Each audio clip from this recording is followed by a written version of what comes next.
నీవనుకుంటున్నది మీ అమ్మ చాలా అందమైనదనేగా. ఆ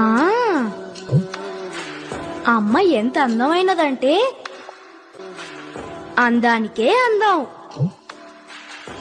కానీ తమరు జటలు ధరించి అలంకారరహితంగా ఉంటారు.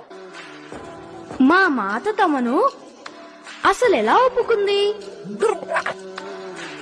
నేను మీ అమ్మ కోసం ఓసారి నా రూపం మార్చుకున్నాను.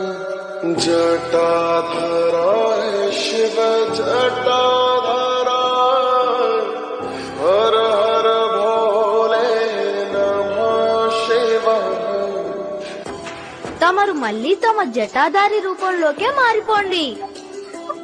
తమరు ఈ వస్త్రాలలో అమ్మ కంటే అందంగా కనిపిస్తున్నారు.